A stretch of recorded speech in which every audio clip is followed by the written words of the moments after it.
Really? I You, haven't been to a toy store in quite a while. They're I need not to the go get toys something aren't for what they Kevin. used to be. It's like who's Ryan? What's his world? You got Skibbity Toilet, you got Blippy, you got some lanky thing that I saw that was a milk jug and it had two like What? YouTube boys on it. You got Mr. Beast, Are who looks like a Polar Express kid come to life. Mr. Beast got he got toys everywhere. And you're like, where's the Ninja Turtles? Good luck. You won't they're find them. dog toys now? I got a Ninja Turtle dog toy for Willie, and he freaking loved it. It had every single one. It was all four of the turtles on a rope, like a tug-along, tug-of-war rope. And they were individual. So they were individual squeak toys with a rope threaded through it. And he loved it. He loved all of the turtles. He tore them all up individually, got the squeakers out, got the fluff out, and then we still had a rope to play with. It was like 5 toys in one. It was great. Yeah, you gotta get Ralph, or not, I'm Ralph. You gotta get Willie Bark Box. Yeah, I should You sign up. should sign up for you can do like, I think I did a 6-month one, because you don't want it forever. It's like, No. then you just buried in toys. But you do that Yeah. 6-month plan, you cancel, it set you up pretty good. Yeah. We go to that Target's got good toys if you ever need one. They got like that broccoli toy. We get that from Target, and that's like a consistent one. And he likes it because it's a squeaker. It's mainly squeaker. Too bad it's broccoli. I know. He likes it. He likes it frozen, preferably. Well, what a good way to open the show. Let's get into this. This is So Many Sequels. I'm Josh. I'm Garrett. Welcome to the and show. I'm David. I just was gonna keep going. Welcome to the show. Skipping David. I didn't even mean to skip. I don't know. We're getting the end of the year. Everybody's ready to be done with everything. Yeah. Everybody wants a break. It is like we're going into our last normal movie review of the season, of the year. Yeah. We're gonna be talking about It's a Wonderful Life later this week. So get ready for that. But yeah, otherwise we're just wrapping things up here. We're all doing our mad dash to add in some 2024 movies before the end of the year. You guys done any of that this week? Yeah, I have. What have you added to your list? I watched Speak No Evil. This was the James McAvoy. James McAvoy and Mackenzie Davis, I think is her name. Okay. She's is in there. correct. Well, this is sort of it's a remake of like a Danish or Swedish thriller, and it's about a family that goes overseas and they're like on vacation and they get to be kind of buddies with this other couple that's there with their kid. But, the whole time, something seems kind of off. They get invited to go hang out at their house, and, it just gets kind of like more and more eerie and unsettling as it goes, where the characters just start to unravel a web of deceit and lies and passive-aggressive comments, It's a real nightmare situation for yours truly. But I actually really, really enjoyed this. I thought that James McAvoy was really good. Mackenzie Davis was really good. It's kind of fun because I kind of felt like what's the best way to say it? I kind of felt like the gender roles for the husband and wife, the main characters, was kind of flipped a little bit, where than what you would expect for a movie like this. And and I thought it was it's one of those movies that ends on like good for them kind of situation, but like, golly, seemed like that would have sucked to go through. It's not, they got, the ending sort of leaves you just kind of pondering for a little bit. But I actually quite enjoyed this, and I think it, at least for now, has snuck my way into my top 10 for the year, just barely. Nice. I will be adding it to my list. That movie was one that I was really interested in. And then I think the marketing really just went way too far and like ruined it for everyone. I think by the time it came out, everyone was over it. And that is a bummer because it was one that I was really interested in until I just kept seeing it everywhere in trailer after trailer, on commercial after commercial. It just wouldn't go away. So I am glad to hear that it's good. Did you go ahead and give it a shot? I do want to see it. Yeah. Oh, yeah. I debated as to whether to do that or my 2024 pick. Yeah, I'll get into that in a minute. No, but I would recommend it. Knowing you guys, I think have a little bit higher threshold for horror thrillers or whatever, so maybe it wouldn't be as it might not be as unsettling for you guys, but I found it to be really well done for the most part. And yeah, once you get past the marketing, maybe with some time having, cooled off on that respect, in that respect, it might be a little bit more enjoyable. Yeah. I want to hear what you thought about yours. I'm gonna just briefly talk about the fact that I watched Red One, starring The Rock and J.K. Simmons. Christmas, you gotta drop it. It's also a 2024 movie, and this was kind of everything you would expect. Like, if you watch the trailer, you're like, well, I pretty much know exactly how that's gonna go, and it goes pretty much that way. There's a conversation early on between J.K. Simmons and Dwayne Johnson's character, where they are talking about how people are more naughty now, or how the sort of like how people don't seem to care that much about being good or bad or naughty or nice or whatever. And it's a really well written scene. And in the moment, I could feel it. I was like, oh my gosh, I'm watching the movie peak at this moment, because that's exactly what happened. Because from then on out, it's like a very, 2004-esque action comedy with, kind of very run-of-the-mill exploits. Nobody really is that interesting to hold on to. It's like, this movie just kind of would have been better if they just had more J.K. Simmons in it. Anyway, I kind of just found it rather boring, and so I would give it probably like just 2 stars for that, because the worst thing to me a movie can be is boring. It's gonna be a skip for me. Got other Christmas movies I'd rather watch. For sure. Yeah, but what about your other 2020? What about your 2024 catch up? Yeah, I was trying to play some catch up, and my pick and your pick were both streaming on the same service, I think, so I was trying to debate as to which one I wanted to jump into, and because I have seen the other two, I went with A Quiet Place Day One, the trilogy, or the third in the trilogy of the A Quiet Place series, and I liked it. I thought it was good. This didn't seem to have the same, I'm going to say, charm as the other two. And I think that one's obviously centered around a family, and it continues. And so there's that element that you're kind of connected to them in both of them.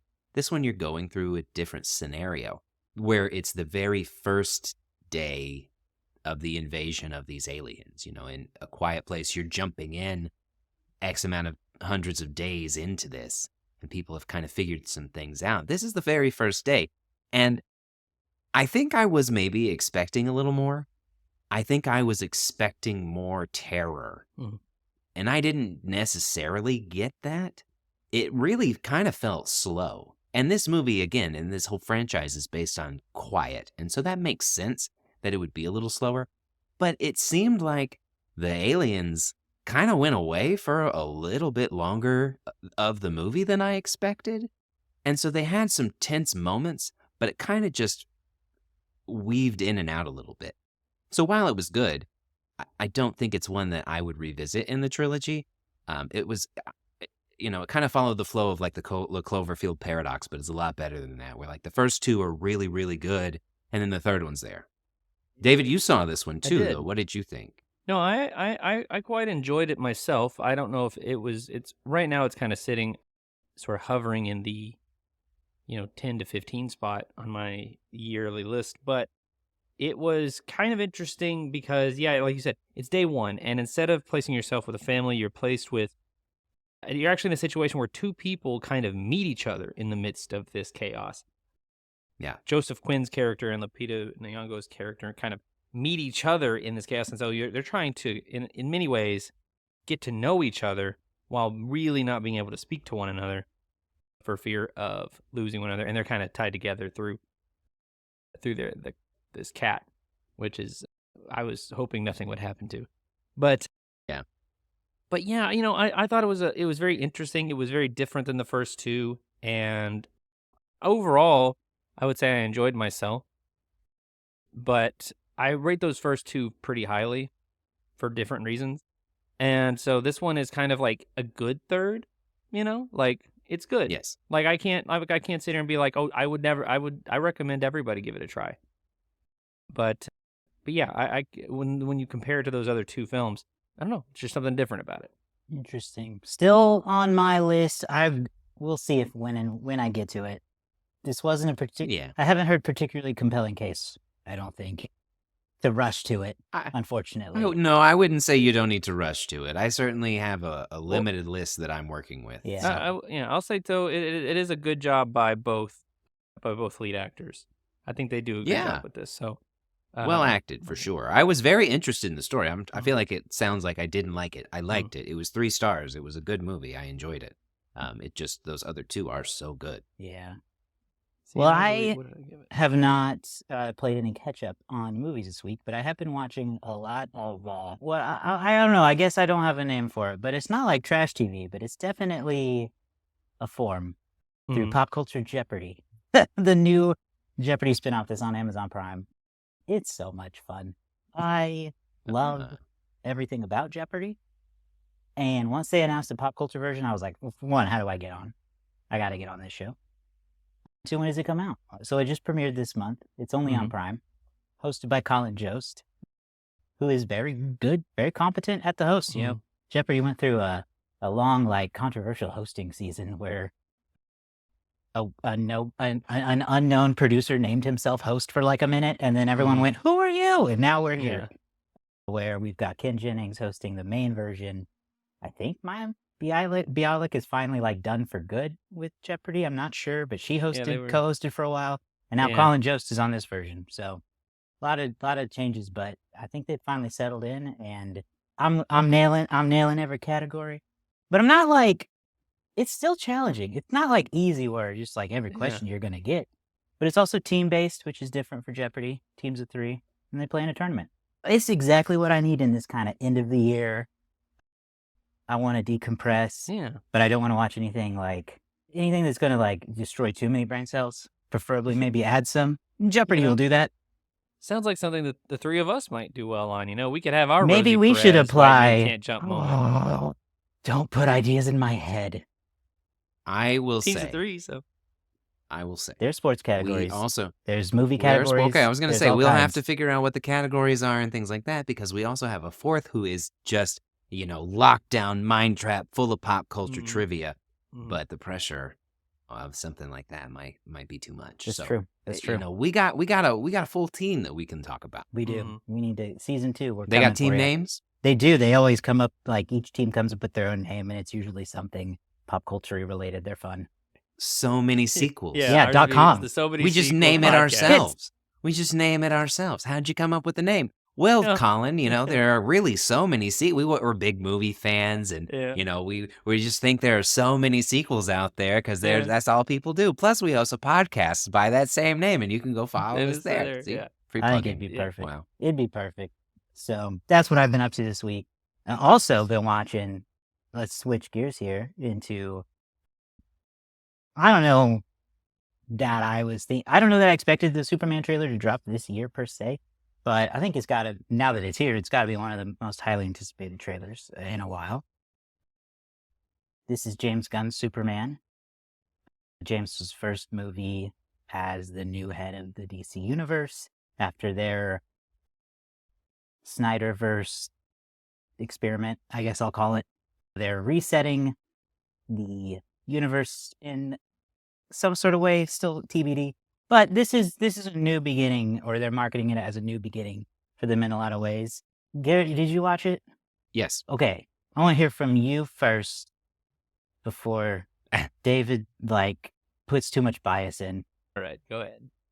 I feel like I am, of the 3 of us on the show, the Superman hater. Probably. Of the group. So this movie had a long way to go to get me interested. That's not necessarily true. I was interested because I like James Gunn. Yep.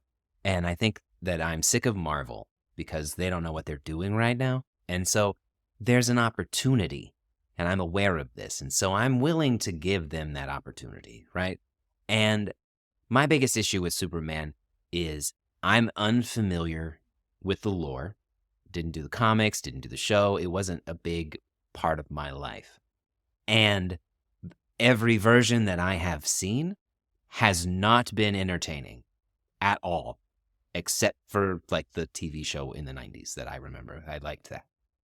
So it really does have a long way to go. And the trailer itself, I don't remember much about it, but it looked cool. I'm intrigued. There are people that I like, and so I'm waiting for something a little bit more. But I do think it was good. I will go so far to say that I think it was a good trailer. I think that it kind of sets the tone for a reset. Mhm. It looked a lot brighter is one thing that I noticed. It wasn't so dark and dreary like every of the Zack Snyder ones. And so there were some things that I did notice, even if I didn't pay full attention to it. So looking into the second one, or more to come. Yeah, my reaction is similar. I like Superman a little bit more than that, but I'm the same way where I'm kind of like, are you going to make a good one ever, though? Like, ever? To me, it's been a hot minute since it's been That's a what I'm really saying. good one. I think it was it's a good trailer. I don't know that there's a lot you can really say from it. It's a teaser, which is how it should be. There's a lot of familiar beats with the Superman story, that stuff. I understand why it needed to be in there, particularly for a trailer, so I'm a little less critical of that than I was at first. Because I'm like, I just cannot see this man looking over wheat fields anymore. I cannot do it anymore. But every single Superman movie, it's him and Pa Kent sitting on a porch looking at corn, and I'm tired of it. But I get it. It's part of the lore. So hopefully the movie is a little more substantial, a little more less origin-y than that. That's my main reaction to it. I will say, I feel like I figured out a new type of like film bro that I don't know how to name yet, but I feel that I question basically anything you say if you come out talking about color grading. Because there's been a lot of reaction to color grading on the Superman trailer, a lot of reaction to color grading in Wicked, and I don't think any of these people actually know what they're talking about. So if the words color grade come out of anyone's mouth and you don't work in movies, I think you're full of shit. Yeah, it's the new cinematography. And that's my story, and I'm sticking to it. Man, I'm colorblind, so I ain't even gonna fight that fight. Well, you said it looked bright and all that, but there's a lot of people out there who are still like, it's too dark, it's too bright. Like, they're still not happy. Yeah, they're all over the place. Well, yeah. Anyway, so that's the Superman reaction from us. David, what do you think? You're a Superman defender. You've loved him for a while. What did you think of it? I've always classified Superman as probably my third favorite superhero. And I agree that, generally speaking, I've never been a big fan of most of the films. Superman Returns is very dull. Man of Steel, I think, was, in the neighborhood of a B. But, I remember thinking at the time, like, well, this is the best Superman's powers I've ever looked on screen, but characterization felt so off.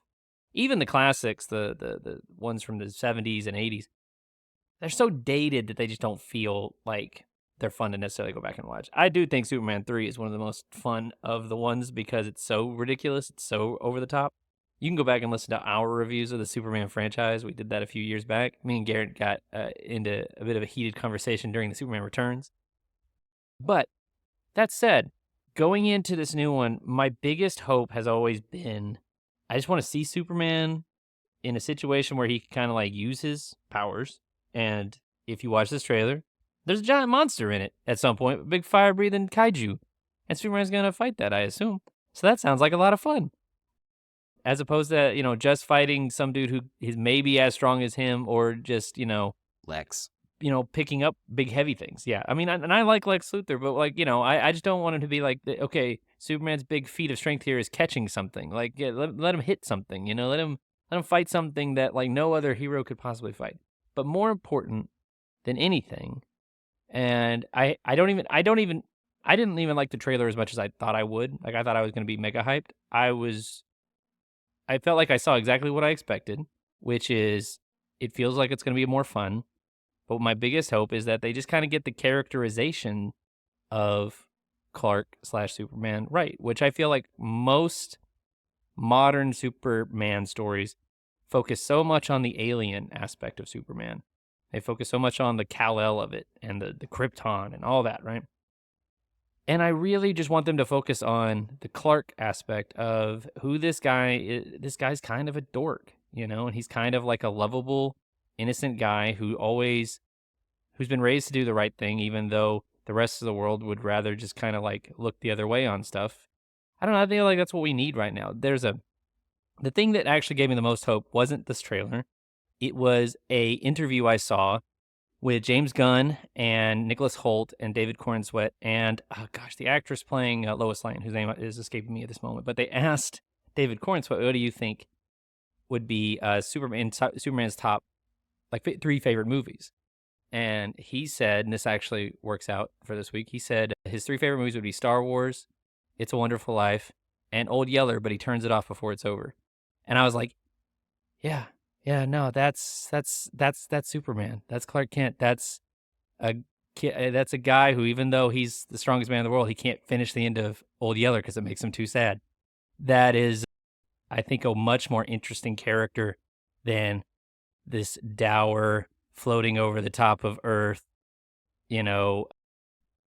super, weight of the world on his shoulders all the time character that we've kind of been given, this sort of like God among men character. Like, he's not we don't have to present him that way. Let's present him as a guy who just can do amazing things, who's just a really good guy. So I don't know. That's what I'm hoping I'm hopeful that means they've gotten this character right. And then all the rest of the stuff, we'll see how it goes. We will.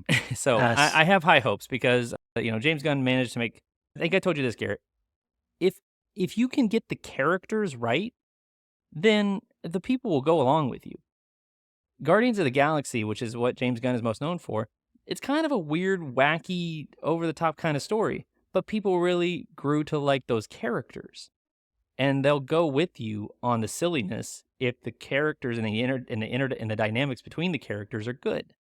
So that's where I'm kind of putting my hope right now. Well, Superman will hit theaters July 11. Stay tuned for more then. Subscribe to So Many Sequels on YouTube or in your podcasting app to get all the information on that. All right, let's get our box office update for the week and get ready for our movie of the week. Yeah. So, number one movie this weekend, at least at early estimates, the number one movie is Sonic 3 with a $62 million debut, which is a little shy of where they thought it might land, but still one of the bigger week before Christmas opens it's ever been had. Mufasa sort of limps into a $35 million US debut, which, that's a movie that I could see also being carried a little bit by international audiences, so we'll kind of see how that goes before the end of the year. But yeah, so Sonic 3 and Mufasa debuted at 62 and 35. Wicked and Moana 2 hold on with $13 million roughly each. And then the debuting Homestead comes in with $6 million in the number 5 spot. We got a long Christmas week here. Monday through Friday should actually all play kind of like Saturday with kids out of school, with a lot of parents maybe on PTO. So I think each of these movies will probably have pretty good legs through the new year. And then we'll take a look here next week at our sort of overall comparison. Earlier in the year, we had talked a lot about how this was a bit of a down year. This last quarter has been much, much better. So we might end up kind of closer to 2023 than we feared at the beginning of the year. That's it. Interesting. All right. Well, yeah, go out, see some movies. Mm-hmm. We're about to wrap up our theme of the month, So Many Santas. It's coming to an end with It's a Wonderful Life. And then we will be off in January, our annual break, because there's no movies. No, and because we need a break. But that doesn't mean you can't subscribe to the show. So go to YouTube, search So Many Sequels, go to your favorite podcasting app. You can subscribe there. If you're into the video version, that's on YouTube, and it's also on Spotify now. So that's exciting. Go help us reach our new subscriber goal on YouTube of 343. We're getting closer and closer. If you want to get more involved, you can go to the So Many Sequels Patreon. Join us there, and you'll get Discord access where you can chat with us. Finally, hit up SoManySequels.com. We've got links to our socials and our past episodes there. We will see you all soon for a discussion of It's a Wonderful Life.